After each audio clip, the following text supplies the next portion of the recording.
internationale. Sénéinfo International. abonné leen ci suñu chaîne YouTube ngir jot saa su nekk ay xibaar yu wér te wóor aju ci réew mi ak ci bitim réew. Sénéinfo.net. Le thème de cette session rappelle l'ampleur et l'urgence des défis qu'il nous faut relever pour l'avènement d'un monde meilleur et plus sûr. L'urgence est au Sahel, où des groupes terroristes continuent leurs attaques et pillages meurtriers contre des populations innocentes. En tant que contributeur de troupes à la MINUSMA, avec 1350 éléments, le Sénégal reste solidaire des pays frères durement éprouvés. Nous continuons de plaider pour que la MINUSMA soit dotée d'un mandat robuste pour lutter efficacement contre les groupes terroristes. En outre, il est essentiel que les pays membres du G5 Sahel bénéficient d'un appui conséquent dans le combat vital qu'ils mènent contre le terrorisme. Où qu'il puisse s'établir, le terrorisme reste une menace globale et le système de sécurité collective des Nations Unies doit le combattre. Nous ne devons pas accepter que l'Afrique en devienne le sanctuaire du terrorisme international. Au Proche-Orient, le Sénégal réitère son appel à la réalisation du droit du peuple palestinien à un État viable, coexistant pacifiquement avec l'État d'Israël, chacun à l'intérieur de frontières sûres et internationalement reconnues. L'urgence est aussi dans la lutte contre les effets sanitaires, économiques et sociaux dévastateurs de la pandémie Covid-19. Le Sénégal a opté pour une gestion transparente de la maladie dès le premier cas testé le 2 mars 2020, en publiant au quotidien l'état de la situation. En outre, nous avons déployé un programme de résilience économique et sociale de près de 2 milliards de dollars pour soutenir les ménages, les entreprises, les travailleurs et notre diaspora. Relever considérablement notre plateau médical, assurer la gratuité des tests et des soins et acquérir des vaccins. Je remercie les pays et institutions partenaires pour leur soutien dans notre lutte contre la pandémie. Je salue l'élan généreux et solidaire déployé dans le cadre de l'initiative COVAX. En dépit de ces efforts appréciables, la fracture entre pays vaccinés au nord et non vaccinés au sud ne cesse de s'élargir, ce qui ne fera que retarder l'éradication de la pandémie et le retour à une vie normale pour tous. Le chacun pour soi ne nous sortira pas de la pandémie. Personne ne sera à l'abri si le virus et ses variants continuent de circuler quelque part dans le monde. Seule une réponse planétaire facilitant l'accès de tous aux vaccins viendra à bout de cette maladie planétaire. Dans cet esprit, je remercie les pays et institutions partenaires qui soutiennent le projet de production de vaccins par l'Institut Pasteur de Dakar. C'est une initiative majeure au service de l'Afrique. Le Sénégal participera au financement du projet par une partie de ses droits de tirage spéciaux. En même temps, nous devons poursuivre les efforts de relance économique. Et c'est l'objet du New Deal avec l'Afrique, issu du sommet de Paris du 18 mai dernier sur le financement des économies africaines.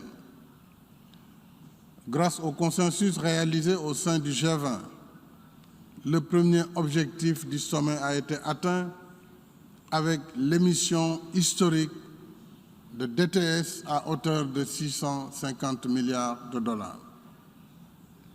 Je salue la diligence de Mme Kristalina Georgieva, directrice générale du Fonds monétaire international, dans la mise en œuvre de ce consensus.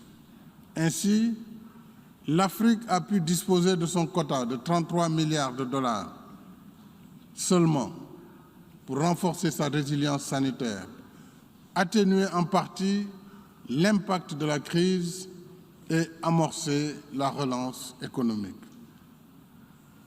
C'est un acquis considérable dont il faut se féliciter. Cependant, au regard de l'impact profond de la crise, l'Afrique a besoin d'un financement additionnel d'au moins 252 milliards de dollars d'ici 2025 pour contenir le choc et amorcer sa relance économique. Travaillons donc ensemble pour réaliser le deuxième objectif de Paris. Il s'agit de réallouer en faveur des pays africains, selon des modalités à convenir, 67 milliards de dollars mobilisables sur les quotas de DTS des pays riches qui y consentent, et ceci pour atteindre le seuil des 100 milliards de dollars convenus. Nous pouvons y arriver en maintenant le dialogue ouvert et confiant déjà engagé. C'est ainsi que nous pourrons asseoir les prémices d'un New Deal avec l'Afrique par une gouvernance économique et financière mondiale réformée, plus juste et plus inclusive. Ce New Deal est possible si nous faisons en sorte que les paradigmes relationnels avec le continent reposent plus sur le partenariat que sur l'aide publique au développement. De toute évidence, l'aide ne peut satisfaire les besoins d'un continent de plus d'1 milliard d'habitants, où beaucoup reste encore à construire.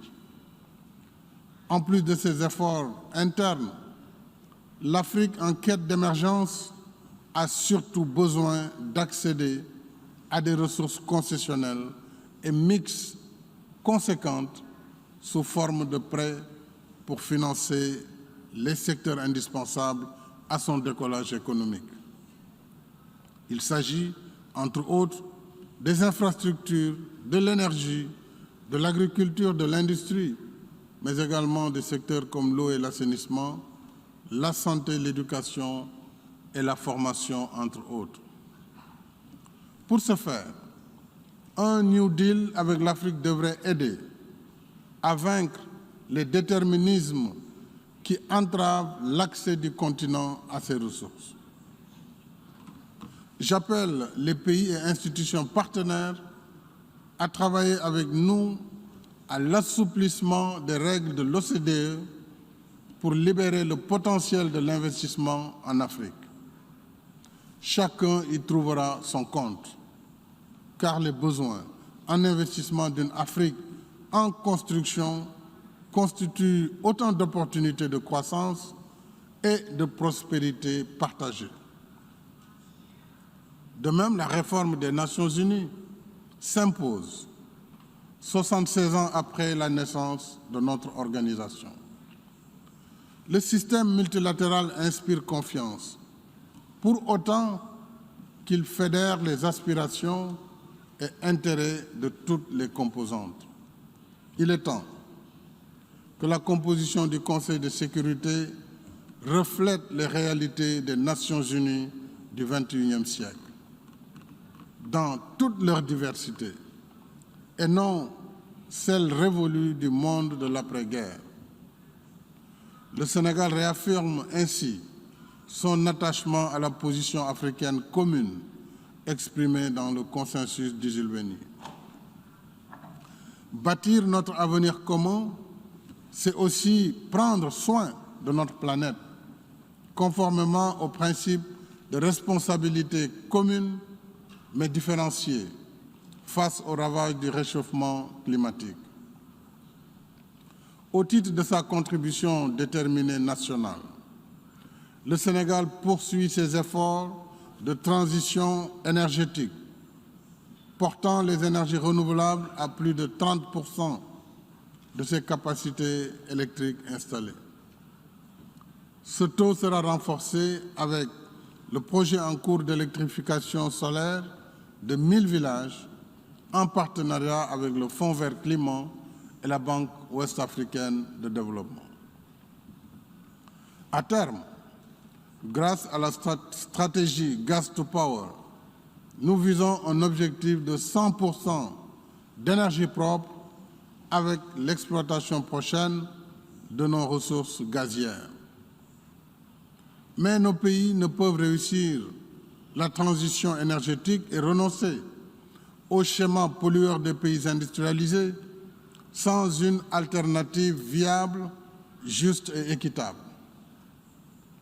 L'exploitation du gaz naturel comme énergie de transition doit être soutenue. C'est pourquoi le Sénégal considère que l'arrêt des financements de la filière gaz, sous prétexte que le gaz est une énergie fossile, sans tenir compte du fait qu'il est aussi et surtout une énergie propre, serait une grave atteinte à nos efforts de transition énergétique, d'accès universel à l'électricité, de compétitivité et de développement économique et social. Nos pays qui subissent déjà le poids écrasant de l'échange inégal ne sauraient porter le fardeau d'une transition énergétique inéquitable. J'appelle par conséquent au maintien des mécanismes de financement du gaz comme énergie de transition. Monsieur le Président, un autre défi majeur nous interpelle. C'est celui de la condition féminine dans le monde.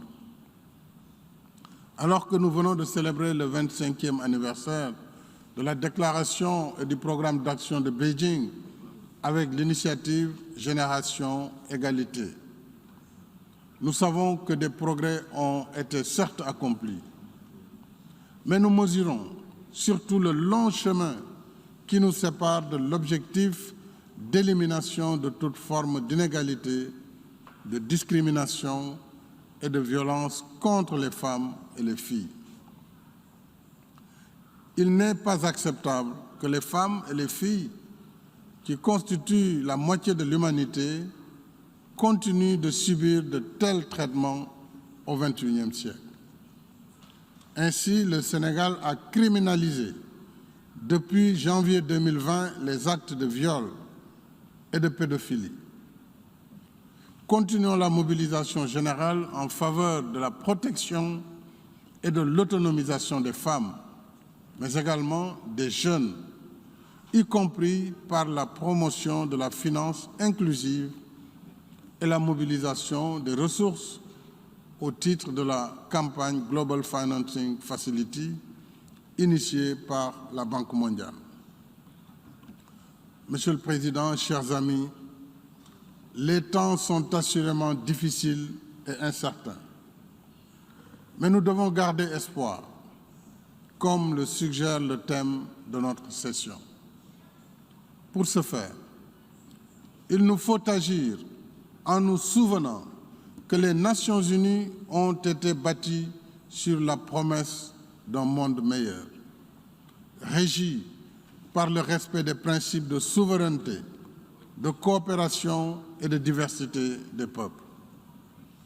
C'est la foi dans ces idéaux qui réunit en ces lieux les représentants des peuples depuis 76 ans. En conséquence, chaque coup porté à la souveraineté, chaque coup porté à la coopération et à la diversité est une entorse faite aux idéaux communs, une entorse faite à notre raison d'être ici. Un monde exténué par l'abîme de la guerre, le repli sur soi, la destruction de l'environnement et les servitudes matérielles courent à sa perte.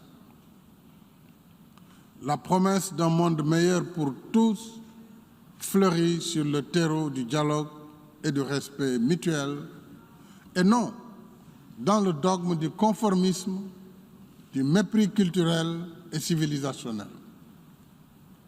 Elle s'épanouit dans l'esprit d'ouverture, d'altérité et du soin pour soulager ceux qui souffrent de la faim, de la soif, de la pauvreté, de la maladie et de l'ignorance. À cette fin, nous ne pouvons nous satisfaire d'un futur de promesses. Nous devons travailler pour un futur qui tienne promesse. Ce futur nous demande de déposer les armes, d'être plus solidaires, de protéger notre environnement, de cultiver nos valeurs communes, d'accepter et de respecter nos différences en renonçant à l'injonction civilisationnelle. Ainsi, ferons-nous naître le monde de nos rêves, un monde du vivre ensemble, un monde meilleur pour tous. Je souhaite plein succès aux travaux de la 76e session de l'Assemblée générale et je vous remercie. askanu Sénégal ak bitim réew seen groupe d'information bi di Sen Info International ubbil na leen ay buntam ci www.seninfo.net ngir ngeen di mën di am bépp xeetu xibaar ca ba mu jotee ci ay anam yu wóor moo xam xibaaru politique la ci wàllu culture bi cosaan ak aada xibaaru tàggat yaram xibaaru diine ak lépp lu xew ci àdduna bi mën ngeen a abonné wu ci YouTube bu Sen Info International ngir xam li xew ci seen réew ak fépp ci àdduna bi seen groupe d'information Sen Info International ndimbalu askan wi moo ko tax a jóg